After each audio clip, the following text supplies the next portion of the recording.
Hello everyone, welcome back to my channel. આજે હું તમારા માટે એક સરસ મજાની ચટપટી અને મજેદાર રેસીપી લઈને આવી છું। હાજી ફ્રેન્ડ્સ, આજે હું તમારા માટે જે બજારમાં લારીઓ પર મળે તેવો જ સરસ સ્વાદિષ્ટ અને ચટપટો પાવ રગડો બનાવવાની રેસીપી લઈને આવી છું। તો ચાલો ફટાફટ શરૂઆત કરી દઈએ। અહીંયા ફ્રેન્ડ્સ તમે જોઈ શકો છો એ રીતે મેં સફેદ જે સૂકા વટાણા આવે એ 1 કપ જેટલા મેં આખી રાત માટે પલાળવા મૂકી દીધા હતા। વટાણા આવી રીતના નખથી તોડતા તૂટી જાય એટલા પડી જવા જોઈએ। અહીંયા મેં વટાણા કુકરમાં લઈ લીધા છે, સાથે 2 નંગ જેટલા બટાકા છે એને છાલ કાઢીને આવી રીતના એકદમ મોટા ટુકડામાં કટ કરી અને એને પણ ઉમેરી દઈશું। એની અંદર આપણે અડધી ચમચી જેટલી હળદર અને અડધી ચમચી મીઠું ઉમેરી દઈશું અને 1 થી 1.5 ગ્લાસ જેટલું પાણી ઉમેરવાનું છે। વટાણા છે સરસ રીતે બફાઈ જાય એટલું આપણે પાણી ઉમેરીશું અને સાથે સાથે આપણે 1 ચમચી જેટલું તેલ ઉમેરી દઈશું જેથી ઉભરાય નહીં।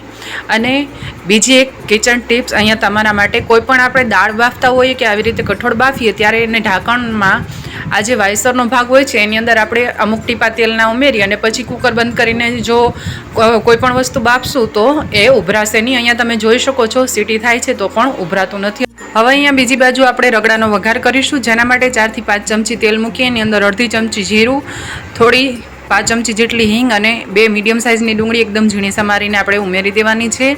અહીંયા ડુંગળીને આછા ગુલાબી રંગની થાય ત્યાં સુધી આપણે સાંતળવાની છે। તમે જોઈ શકો છો ડુંગળી છે અહીંયા કૂક થઈ જવા આવી છે।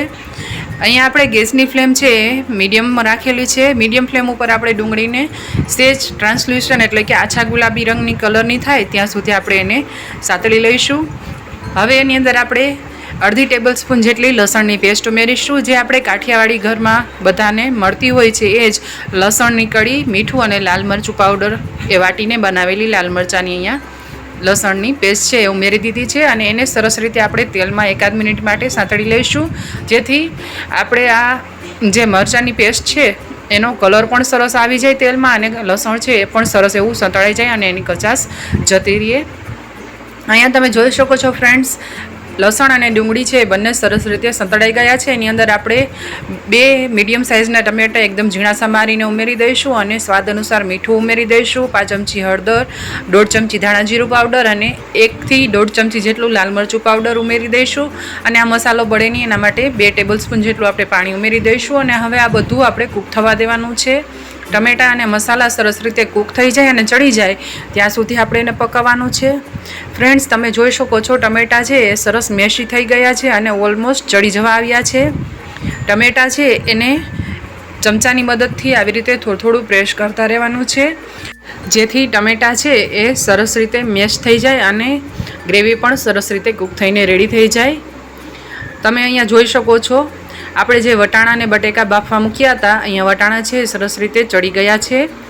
અહીંયા બીજી બાજુ આપણે જે ગ્રેવી કૂક કરીએ છીએ એમાં ટમેટા છે એ પણ સરસ રીતે મેસી થઈ ગયા છે અને ગ્રેવી છે એ પણ કૂક થઈ ગઈ છે, તેલ છૂટું પડતું દેખાય છે। હવે એની અંદર આપણે વટાણા અને બટાકા ઉમેરી દઈશું, એની અંદર જે થોડું પાણી હોય 1/2 કપ જેટલું એ પણ આપણે ઉમેરી દઈશું અને આ વટાણા અને બટેકાને આપણે સરસ રીતે ડુંગળી ટમેટાની ગ્રેવી સાથે એકવાર હલાવી અને મિક્સ કરી લેવાનું છે।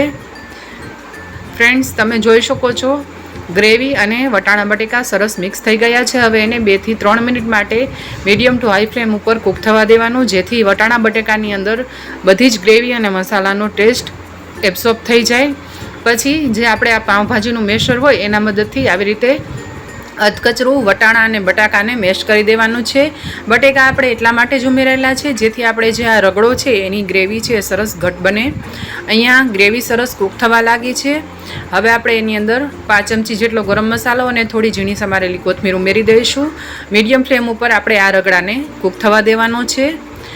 અહીંયા તમે જોઈ શકો છો ફ્રેન્ડ્સ, બટેકા અને વટાણાને થોડા મેશ કરવાથી અને બટેકા ખાસ કરીને ઉમેરવાથી આપણે જે આ પાઉં રગડાનો રગડો છે એની કન્સિસ્ટન્સી સરસ થીક થઈ ગઈ છે, એટલે કે રગડો સરસ એવો ઘટ બની ગયો છે। આવી રીતના ઘટ રગડો તૈયાર થઈ જાય એટલે આપણે ગેસની ફ્લેમ ઓફ કરી દઈશું અને હવે આપણે પ્લેટિંગ કરીશું, જેના માટે પાઉં આવે એના મેં આવી રીતના સ્ક્વેરમાં પીસ કરીને રેડી કરીને રાખેલા હતા। આપણે અહીંયા એક સર્વિંગ પ્લેટની અંદર 8 થી 10 ટુકડા બ્રેડના ઉમેરી દઈશું, એના ઉપર ગરમા ગરમ આપણો તૈયાર કરેલો ચટપટો રગડો ઉમેરી દઈશું। અહીંયા આપણે પાઉં છે એ લિક્વિડ એબ્સોર્બ કરી લઈએ છીએ, એટલા માટે બધા પાઉં સરસ કોટ થઈ જાય એટલો આપણે રગડો ઉમેરીશું. અને સાથે બધી ચાટમાં યુઝ થતી હોય એવી રેગ્યુલર આપણી લસણની ચટણી છે એ ઉમેરીશું. એના ઉપર ખજૂર આંબલીની મીઠી ચટણી ઉમેરી દઈશું. ફ્રેન્ડ્સ, અહીંયા આ બંને ચટણી તમે તમારા ટેસ્ટ અને ઈચ્છા અનુસાર વધારે ઓછી ઉમેરી શકો છો. સાથે એની ઉપર આપણે થોડો લીંબુનો રસ પણ ઉમેરી દેવાનો છે. અહીંયા તમે જોઈ શકો છો લસણની ચટણી અને ખજૂર આંબલીની ચટણી મેં ઉમેરી દીધી છે. એના ઉપર એકદમ ઝીણા સમારેલા ટામેટાના ટુકડા થોડા ઉમેરી દઈશું.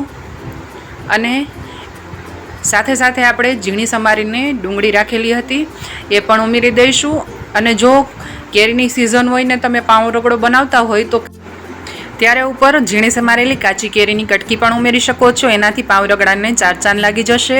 હવે ઉપર જે રેગ્યુલર મસાલા સિંગ આવે છે એ મેં ઉમેરી દીધી છે. એનો ટેસ્ટ પાઉં રગડામાં ખૂબ જ સરસ લાગે છે. અને ઝીણી નાયલોન સેવ આવે છે એ આપણે ઉપર ઉમેરી દઈશું. અને સાથે ઝીણી સમારેલી કોથમીર ઉમેરી અને આપણા આ પાઉં રગડાને ગાર્નિશ કરીશું. તો ફ્રેન્ડ્સ, જોતાં જ મોઢામાં પાણી આવી જાય એવો એકદમ ચટપટો અને ટેસ્ટી ગરમા ગરમ પાઉં રગડો બનીને તૈયાર થઈ ગયો છે.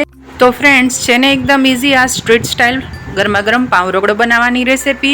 બજારમાં જે લારી ઉપર મળતો હોય તેવો જ સરસ મજાનો લુક આવી રહ્યો છે અને ટેસ્ટ તો ખૂબ જ સરસ આવશે. એકવાર ચોક્કસથી ટ્રાય કરજો.